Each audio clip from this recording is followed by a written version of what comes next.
हर्षिल, भारत और चीन की सीमा के पास 8 गांवों से मिलकर बनने वाली एक खूबसूरत सी घाटी, जिसे अपने प्रेम से सींचती है यहाँ से गुजरने वाली गंगा नदी, जिसे और भी खूबसूरत बनाती है यहाँ की दिल दहलाने वाली पहाड़ियाँ, यहाँ के बेपाक लोग, यहाँ का नीला आसमान, यहाँ के अनोखे लकड़ी के घर और यहाँ का इतिहास।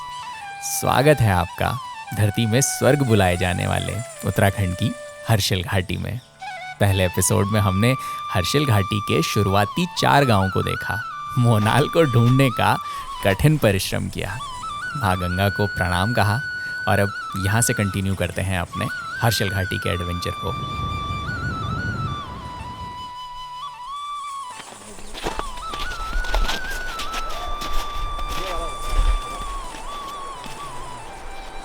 Welcome to Harsil. तो ये मेरे पीछे जो ये गली आपको दिख रही है, यही जो है हर्षिल है। वैसे तो हर्षिल बहुत पॉपुलर है और मुख्यतः मतलब ये सबसे पहले जब हमारे देश भर में जाना गया एक मूवी आपने देखी होगी, राम तेरी गंगा मैली। तो उसकी शूटिंग यहाँ हुई थी, जिसकी एक्ट्रेस थी मंदाकिनी। वो यहाँ पे ही अगर दिख रहा होगा तो राज कपूर उसके डायरेक्टर थे, उनकी पिक्चर यहाँ पे लगी हुई है।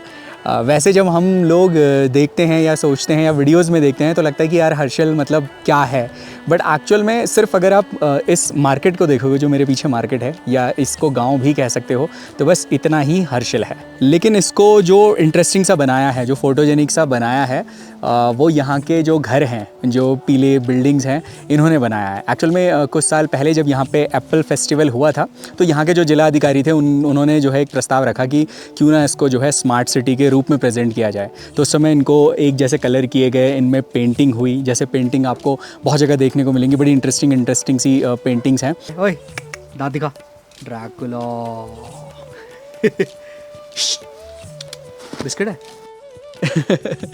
एक और जो इंटरेस्टिंग सा फैक्ट आप कह लो या इंटरेस्टिंग सी चीज़ कह लो, ये जो पोस्ट ऑफिस है ये बड़ा पॉपुलर है, क्योंकि जो राम तेरी गंगा मैली की जो शूटिंग हुई थी, इनफैक्ट उसके अंदर भी यही पोस्ट ऑफिस दिखाया हुआ है और ये अभी भी चालू है। अभी मेरे ख्याल में लंच ब्रेक हुआ हुआ है, इसलिए ताले लगे हुए हैं, बट ये चलता है। हर्षिल का, बागोरी का, मुखबा का और धराली का, इन चारों गाँव का यही एकलौता पोस्ट ऑफिस है। यहाँ पे अभी भी इनफैक्ट आपको मूवी का पोस्टर दिख रहा होगा और मेरे ख्याल में हमारे देश में एक ऐसा एकलौता ये पोस्ट ऑफिस होगा जहाँ पे मतलब किसी मूवी का पोस्टर लगा हुआ है। तो इस मूवी ने और यहाँ की जो हिस्ट्री है, जो विल्सन की जो मैंने आपको बताई थी, उसकी वजह से मतलब हर्षिल अपने पूरे देश में बहुत पॉपुलर है। वैसे जब आप हर्षिल आओगे ये सब सुन के, लेकिन जब आप एंट्री करोगे यहाँ पे तो थोड़ी सी डिसअपॉइंटमेंट नो डाउट आपको होगी, क्योंकि जो मार्केट है बिल्कुल छोटा सा मार्केट है। वैसे इसका नाम पहले अनिया मार्केट था, अब थोड़ा हर्षिल नाम से पॉपुलर है तो उन्होंने हर्षिल मार्केट इसका नाम कर दिया। तो सिर्फ 200 से 250 मीटर में ये मार्केट ख़त्म हो जाता है। लेकिन सिर्फ आप यही सोच के आओगे तो डिसअपॉइंटमेंट होगी, बट एक्चुअल में जो इसको इंटरेस्टिंग बनाता है ना, वो पूरी की पूरी हर्षिल वैली बनाती है। इनफैक्ट अगर आप सीधे हर्षिल में आके भी अपना होम स्टे या होटल लेते हो तो आप अपना दिन को कुछ ऐसा प्लान करो, क्योंकि इसके जस्ट बगल में बागोरी एक गांव है, तो छोटा सा गांव है, भोटिया ट्राइब का वो गांव है। राइट साइड में जो है मुखबा है, तो मुखबा में जो है मंदिर है, जिसको जो है एक तरीके से विंटर अबोर्ड है, जो शीतकालीन गद्दी स्थल है गंगोत्री का। और यहीं पे मेरे ठीक आगे मस्ता एक बहुत खड़ा चट्टान है, जिसे लामा टॉप कहा जाता है। तो वो मेरे ख्याल में कोई 2.5-3 किलोमीटर का ट्रैक है। अगर वो आप करते हो तो पूरी वैली, पूरे हर्षिल को आप जो है अच्छे से देख पाओगे।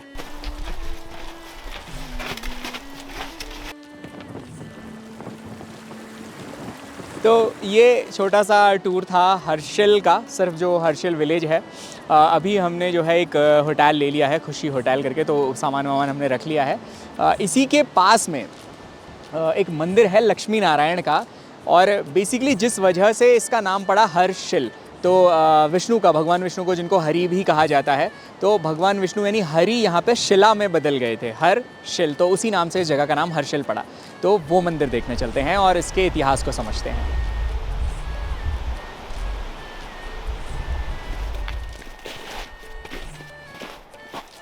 अगर पुराणों के हिसाब से हर्षिल को देखें तो इसका एक धार्मिक दृष्टिकोण भी है, और लक्ष्मी नारायण मंदिर उसी बात का प्रमाण है। संभवतः हर्षिल के इतिहास में जो आज के समय में सबसे प्राचीन निशानी बची है वो लक्ष्मी नारायण मंदिर ही है, और इसी मंदिर के पीछे छुपी है हर्षिल के नाम की कहानी। ध्यान से सुनिएगा। मंदिर के पास ही भागीरथी और जलंधरी नदी का संगम होता है। कहते हैं कि एक बार इन दोनों नदियों का आपस में विवाद हुआ कि किसका तेज और किसका महत्व अधिक है। इस मैटर को सुलझाने भगवान विष्णु को भेजा गया और ठीक संगम वाले स्थान पर भगवान विष्णु, जिन्हें हरि भी कहा जाता है, खुद को एक विशाल पत्थर यानी शिला के रूप में बदल दिया और इन दोनों नदियों के क्रोध को सोख लिया। कहते हैं कि शिला से होकर निकलने के बाद ये दोनों नदियां थोड़ा शांति से बहती हैं, और क्योंकि इस स्थान पर हरि शिला में बदल गए थे, इस स्थान को नाम दिया गया हर्षिल। फिर 1818 में इस स्थान पर लक्ष्मी नारायण मंदिर की स्थापना हुई, जिसमें आज भी शालिग्राम के रूप में भगवान विष्णु को पूजा जाता है। ये मंदिर पूरे साल खुला रहता है, तो आप कभी भी यहाँ आकर दर्शन कर सकते हैं। और सबसे खास बात, यहाँ से नीचे उतरते ही आपको माँ गंगा के दर्शन होंगे और साथ में संगम पर साक्षात हरिशिला भी दिखेगी। और अब समय हो गया है हर्षिल के साथ ही लगे हुए बेहद खूबसूरत गांव बगोरी घूमने का।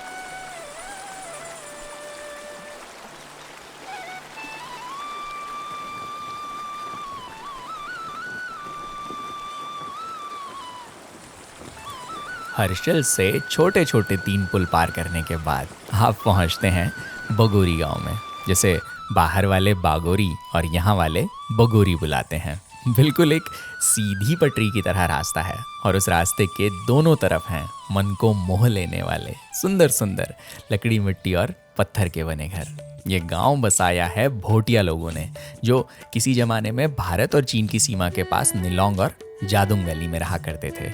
फिर 1962 के भारत चीन युद्ध के बाद भोटिया लोगों को बगोरी और डूंडा गांव में स्थानांतरित होना पड़ा, और क्योंकि ये लोग हस्तकला में माहिर होते हैं, ये जो भी बनाते हैं कमाल बनाते हैं। फिलहाल सर्दियों के दौरान ये अपने दूसरे गांव डूंडा में रहते हैं, तो अभी हमें गांव वाले तो नहीं दिखेंगे, लेकिन उनका बसाया ये हसीन गांव हम ज़रूर देखेंगे। ये अभी हम जो है बागोरी के मेन एंट्रेंस में हैं। बहुत तेज़ हवा चल रही है। फ़िलहाल तो ये गांव खाली रहता है, लेकिन देखते हैं अंदर जाके।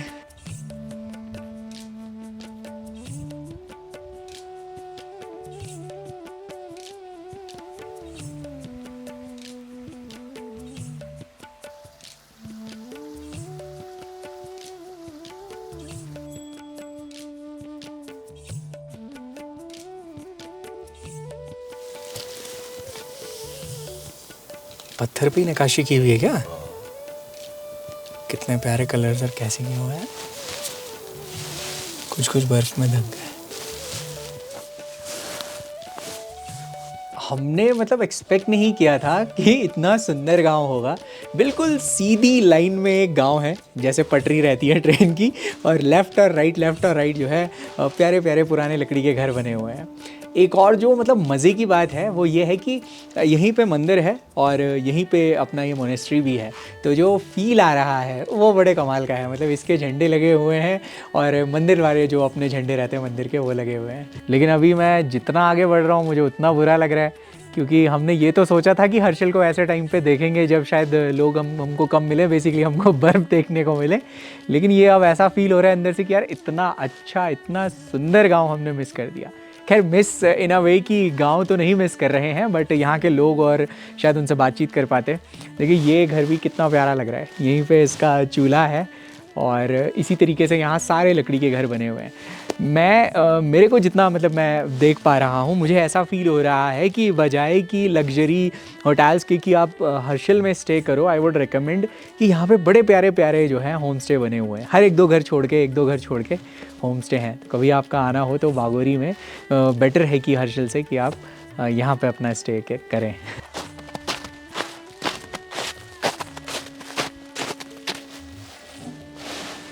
अरे वाह, ये देखो यहाँ जो है इन लोगों का ताजघर। आ जाओ, 1 का 3।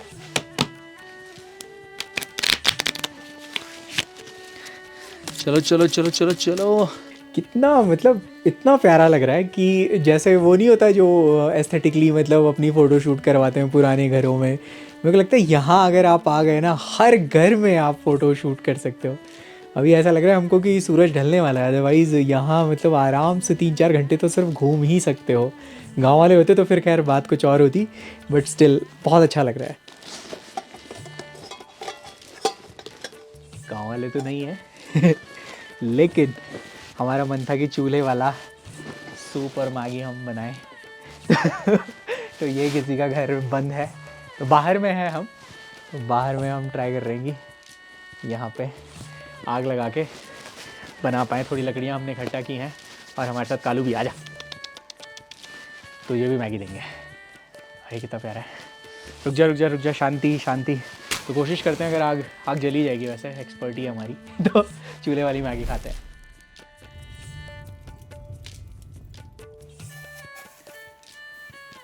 काफ़ी है।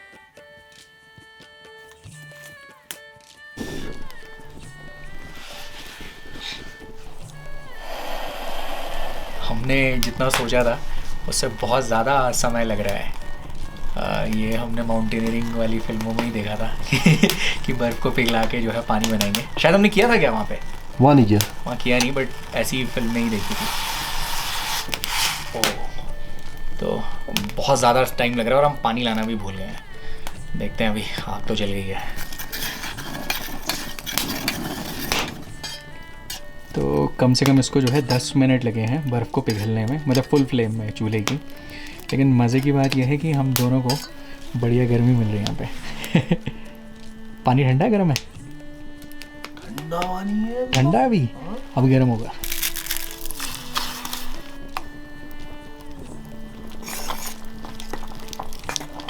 समय लग रहा है लेकिन मज़ा आएगा।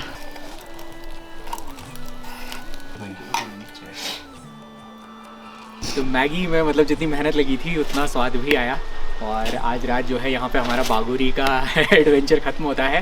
कल कुछ ऐसा सोचा है कि यहाँ से पास में ही एक क्या नाम है, लामा टॉप है, तो मेरे ख्याल में 2-2.5 किलोमीटर की पीक है, बड़ी अच्छी, बहुत मस्त, उसमें धूप पड़ती है। यहाँ पे सबसे हाइट पे है वो, तो वहाँ से जो है पूरे हर्षल को देखेंगे। गुड मॉर्निंग हर्षल से।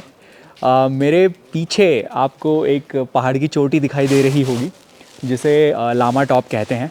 तो जब तक हम लोग थोड़ा ट्रैक नहीं करते हैं तब तक मतलब कुछ अधूरा सा फील होता है। तो अभी जो है ये 2-2.5 किलोमीटर की छोटी सी हाइक है और वहाँ पहुँचते हैं टॉप में एक बर्फ़ गिरी अभी ऊपर से, तो वहाँ पहुँच के जो है पूरी हर्षल वैली को देखते हैं। Let's go.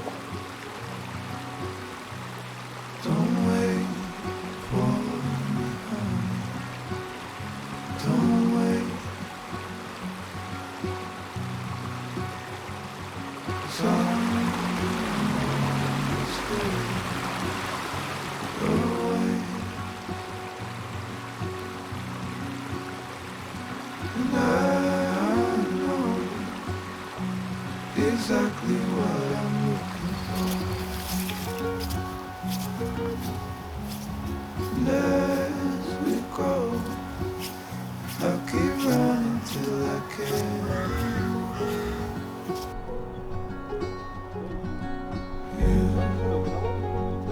You'll always be the one I want at midnight. You'll always steal my breath away. मेरे ख्याल में अभी कुछ 200-250 मीटर के आसपास हम ऊपर चढ़े और यहीं से जो है पूरे हर्षल के नज़ारे दिखना हमको शुरू हो गए हैं। अगर मेरे पीछे आपको 2 ऊंची सी पीक्स दिखाई दे रही होंगी बिल्कुल किसी सींग की तरह, तो उन्हें जो है हॉर्न ऑफ हर्षल कहा जाता है। बेसिकली 2020 में NIM ने इसको एक्सपेडिशन किया था और इनके लुक की वजह से, जैसे सिंह की तरह दिख रहे हैं, इनको नाम दिया गया हॉर्न ऑफ हर्षल। तो अभी तो इसका एक्सपेडिशन भी होता है और ट्रैकिंग भी होती है बेस कैंप तक। तो मतलब अगर आप हर्षल आते हैं और इच्छुक हैं एक्सपेडिशन के या ट्रैकिंग के, तो ये ट्रैक आप कर सकते हैं।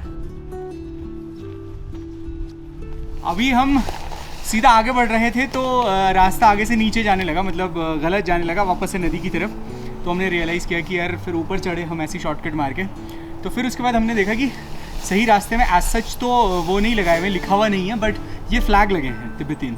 तो इन्हीं को फॉलो करते हुए आपको आगे बढ़ना है। ऐसे फ्लैग लगे हुए हैं, प्लस जैसे क्या बोलते हैं, पेड़ पे ये फ्लैग बांधे हुए हैं, तो इसी को फॉलो करते हुए आपको आगे बढ़ना है, आप नहीं भटकिएगा।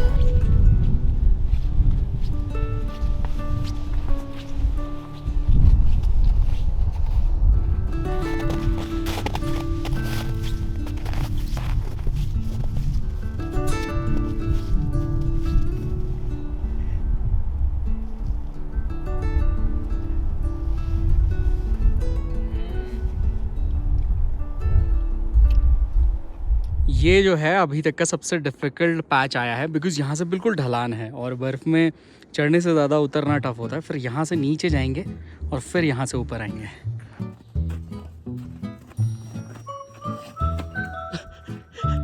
आ गया मजा, ये मजा सुर। देखो, एक होता है कि आपके पाँव फिसले और आप गिर गए, एक होता है कि आपके पाँव फिसले और आप गए सीधा।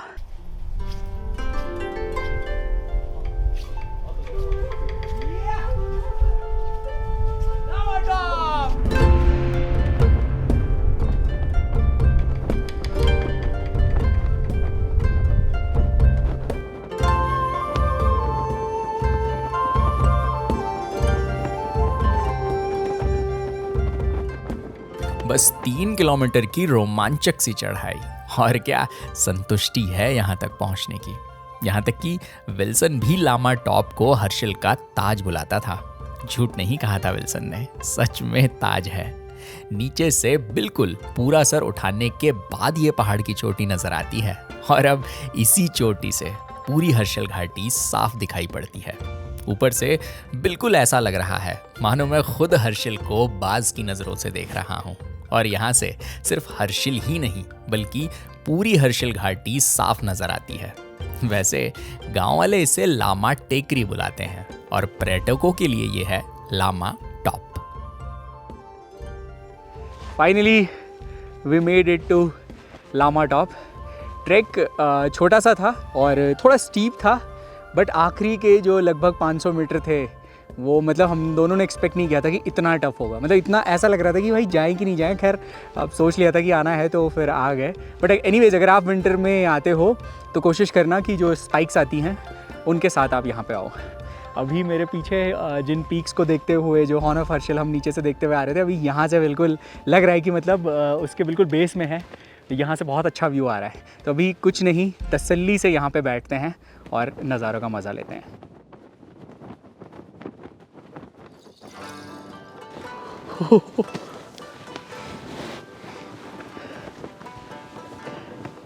इतना इंटरेस्टिंग पेड़ यार, मतलब पहली बार देखा होगा हमने, है ना? कैसे मतलब इसकी इतनी सारी ब्रांचेस हैं यार, इतनी हाइट पे हो गए।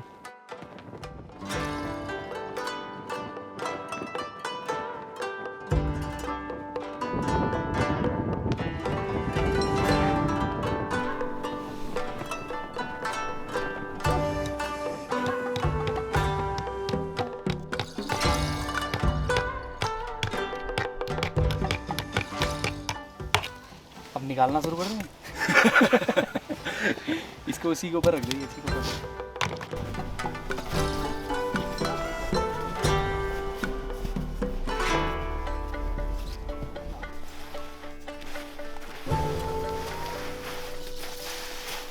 तो आप लोगों को लग रहा होगा कि यार मतलब ये जो है पूरी हर्षिल वैली में पूरी बर्फ़ में इन्होंने आतंक कैसे मचाया हुआ है। तो इसके पीछे हमारा ये वॉमी का छोटा सा पैकेट अपना जो है पॉकेट हीटर हम लेके चल रहे हैं।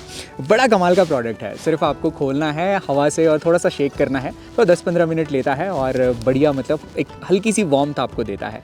तो ये और मैं जहाँ पे भी हमको ऐसा लग रहा है कि यार मतलब ठंड लग रही है और साथ में शूट भी करना है क्योंकि हमको ग्लव्स भी नहीं पहन सकते हम, वो थोड़ा डिफिकल्ट हो जाता है हमारे लिए। तो ये जो छोटे से वॉमी के पैकेट्स हैं ये बड़े कमाल के हैं। ये छोटा सा पैकेट मतलब 8 घंटों तक वार्मथ देता है। इनफैक्ट जब हमारा पहला दिन था और हम दोनों के मतलब पाँव ठंडे पड़े हुए थे, तो इनका एक स्पेशली डिज़ाइंड जो है फुट वार्मर इंसोल है, तो हमने जो है मस्त इसको अपने शूज़ में पहना और फुल मतलब अपने पाँव गर्म हो गए थे। दूसरी मस्त बात है, बिल्कुल नेचुरल इंग्रेडिएंट से बना हुआ है, आप चाहे तो उसको फ्लाइट में भी कैरी कर सकते हो। फटाक से रेडी टू यूज़ है, एकदम ओपन करना है, अपने ग्लव्स, जैकेट, पॉकेट, हैट किसी के भी अंदर डाल के मस्त वार्मथ ले सकते हो।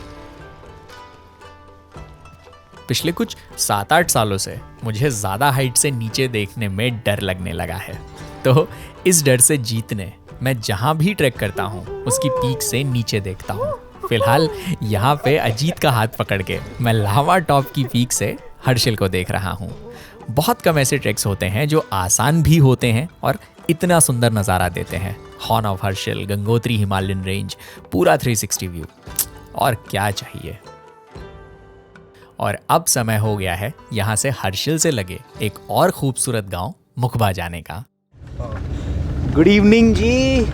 नहा धो के ऐसी चंगे हो गए ऐसी तो अभी मतलब लावा टॉप से आने के बाद मस्त फ्रेश हो गए हम, और क्या बोलते हैं, हर्षिल से अभी हम निकल रहे हैं मुखबा की तरफ। तो 3 किलोमीटर की ड्राइव है ये, और बहुत ही शानदार रास्ते हैं, मतलब पथरीले पहाड़ हैं, और इस साइड मतलब अच्छी धूप गिरती है जो ये मुखबा वाली तरफ है। तो यहाँ पे जो है मतलब बर्फ़ भी नहीं जमी हुई है, तो मज़ा आ रहा है ड्राइव करने में। आप भी जो है रास्तों का मज़े लो।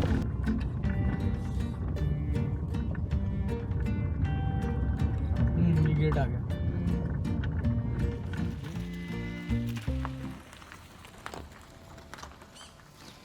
ये हम पहुंच चुके हैं मुखबा विलेज। मुखबा या मुखवा विलेज भी इसको बोलते हैं। मतलब पहुंच गए हैं, यहाँ से स्टेयर्स चालू हैं, और इधर मस्त जो है लकड़ी के पुराने पुराने घर बने हुए दिख रहे हैं। तो ये जो गांव है ये मोस्टली जाना जाता है, इसको ऐसा भी कहा जाता है कि ये जो माँ गंगा है उनका मायका है। तो बेसिकली जब गंगोत्री के कपाट बंद हो जाते हैं, माँ गंगा की मूर्ति को जो है डोली में सजा के यहाँ मुखी मठ मंदिर में जो है लाया जाता है। तो ये एक तरीके से उनका जो है शीतकालीन गद्दी स्थल है। तो शीतकाल में गंगा माँ की पूजा यहाँ होती है मुख्य मठ मंदिर में। इसके अलावा इसकी ऐसी भी हिस्ट्री है कि विल्सन की जो पत्नियाँ थी, जो 2 पत्नियाँ थी, वो मुखवा विलेज की ही थी, यानी कि विल्सन की वाइफ का ये मायका भी है।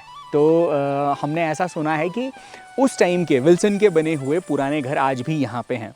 अभी तो शायद पता नहीं यहाँ पे कोई होगा नहीं, क्योंकि विंटर में ये लोग माइग्रेट कर जाते हैं, बट अगर कोई होगा तो हम पूछेंगे कि वो कौन से घर हैं, क्योंकि हम भी मतलब देखना चाहते हैं उस टाइम के पुराने घरों को कैसे वो दिखते हैं। जय गंगा मैया।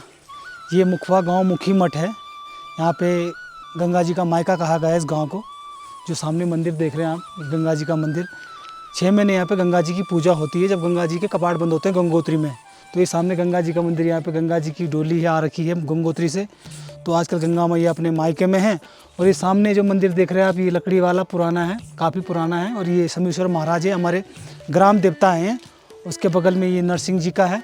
तो जैसा मैंने आपको बताया था कि विल्सन की जिनसे शादी हुई थी उनका मायका यहाँ है, उनकी जो वाइफ है, तो एक घर उनमें से ये है और ये आज भी खुला है, मतलब उन्हीं के वंशजों में से आज भी यहाँ रहते हैं। तो देखते हैं एक बार अंदर जाके। आंटी जी कहाँ हो आप? ये हमें बताया था कि जो विल्सन थे उन्हीं के वाइफ का।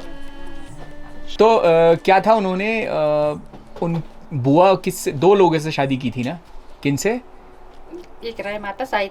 अच्छा। हाँ, एक यहाँ से पता नहीं उनका नाम था, उनका मुझे पता भी नहीं उतना ज़्यादा। अच्छा। हाँ, तो मैं फोटो दिखा सकती हूँ आपको। अच्छा, उनकी फोटो? फोटो है उनकी। हाँ, उनकी फोटो दिखाओ। किस उम्र में हुई होगी इनकी शादी, कुछ आइडिया है आपको? छोटे, शायद छोटे लग रहा मुझे, छोटी उम्र में। हाँ, काफी छोटी है ना? हाँ, लग रहा मुझे ना। तो ये घर मतलब इसका मतलब विल्सन के टाइम से ही है, उससे पहले से ही है मतलब ये तो फिर? हाँ, उन्होंने बनाए घर। अच्छा, विल्सन ने ही बनाया ये? उन्होंने बनाए घर। हाँ। अच्छा, बड़ा मजबूत घर बनाया है। तो और भी कुछ बनाए क्या उन्होंने मकान विल्सन ने इसके अलावा? 3 मकान बनाए थे शायद यहाँ। अच्छा, 3 मकान बनाए थे। अच्छा। एक उधर साइड कहीं। अच्छा। एक पहले गांव में। और कुछ बताओ हमें यहाँ के बारे में। मुझे तो पता नहीं क्या कैसे। आपको मजा आ रहा है यहाँ? हाँ, हम तो यहाँ रहते हैं 12 महीने बस। अच्छा, ये पुराने टाइम का है? हाँ, ये पुराना है। मतलब यहाँ से अगर इसको लगा दिया तो पता भी नहीं चलेगा फिर तो? नहीं चलेगा, पता ही पर। छत बन गई हो। अब लग रहे हो सुंदर एकदम। हाँ, ये जो है मतलब पिलर है और 2 मंजिला घर है ये। अगर आप पिलर भी देखोगे तो ऐसा लग रहा है कि पूरे के पूरे देवदार के पेड़ को ही खड़ा कर दिया है, मतलब काटे छाटी भी कुछ नहीं हुई है, एकदम 2 मंजिला नहीं, 3 मंजिला घर है। 3 मंजिला घर है। मतलब ऐसे अगर आप बोले तो 1 2 3 मंजिला। और आज भी जो है बिल्कुल स्ट्रॉन्ग टिका हुआ है। मेरे सर के ऊपर देखो आंटी अभी भी एकदम कॉन्फिडेंस में खड़ी है कि कुछ नहीं होगा इसको आने वाले 100 सालों में भी। तो जैसा हमें आंटी ने बताया है ये भी प्रोबेबली विल्सन ने ही बनाया है। मेरे ख्याल में अब कोई नहीं रहता तो शायद धीरे धीरे जो है ख़राब हो गया है। बट अगर इसके पिलर भी आप देखोगे तो लग रहा है कि हाँ वही पूरी देवदार की लकड़ी से बना हुआ है। एक खास बात है मुखबा गांव की। जब हम हर्षिल में थे तो वहाँ सूरज जल्द ही पहाड़ों से ढक जा रहा था और वो जो सुनहरा रंग होता है सूर्य का उसे हम जी भर कर नहीं देख पा रहे थे। लेकिन मुखबा का सूर्यास्त कमाल का है। गंगोत्री रेंज के हिमालयन पर्वत बिल्कुल किसी दिव्य शक्ति की तरह चमक रहे हैं। मानो सूर्य का तेज सोखने के बाद ये उस ऊर्जा को वापस से ब्रह्मांड में भेज रहे हों। हॉर्न ऑफ हर्षिल की दोनों पीक्स तो यहाँ से नहीं दिखती हैं, लेकिन जिस दिशा से एक चोटी दिख रही है, कमाल दिख रही है। एक और पर्वत है जो सिर्फ हर्षिल घाटी में मुखबा से ही इतना साफ दिखाई पड़ता है। इसका नाम है श्रीकांत। श्रीकांत पर्वत इस दिशा से मानो कैलाश पर्वत की तरह दिखाई पड़ रहा है। मोटी मोटी बात इतनी सी है कि हर्षिल घाटी के 8 गांव से सबसे सुंदर शाम मुखबा की होती है। तो ये था हमारा जो है मुखबा गांव का छोटा सा एक विलेज टूर। और अभी जो है हमने शाम की आरती भी अटेंड की। बहुत अच्छा अनुभव रहा है बहुत सुंदर, बहुत ही शांत वातावरण है। तो हर्षिल एडवेंचर का जो है अब हमारा आखिरी पड़ाव है और कोशिश हमारी कुछ ऐसी है, जैसे सुनने में आया है कि रास्ता थोड़ा सा खुल रहा है बिकॉज़ अभी 3-4 दिन से स्नोफॉल नहीं हुई है। तो अगर अपनी गाड़ी पहुंचती है गंगोत्री तो कल जो है गंगोत्री के दर्शन के बाद इस सफ़र को जो है ख़त्म करेंगे। जय मांगेंगे। और अब जब आप हर्षिल जाने का प्लान कीजिएगा तो सिर्फ हर्षिल नहीं बल्कि अब आपको पता है कि पूरी हर्षिल घाटी देखनी है। हर्षिल घाटी के शुरुआती गांव सुखी देखना है। हर्षिल में वो पुराना फिल्मी पोस्ट ऑफिस देखना है। हर्षिल के नाम की कहानी वाली शिला देखनी है। इसके पास लगे भोटिया लोगों के बसाए गांव देखने हैं। लामा टॉप से पूरी घाटी को बाज की नज़रों से देखना है। तो अब सिर्फ हर्षिल नहीं बल्कि पूरी हर्षिल घाटी देखिएगा। जय भोलेनाथ।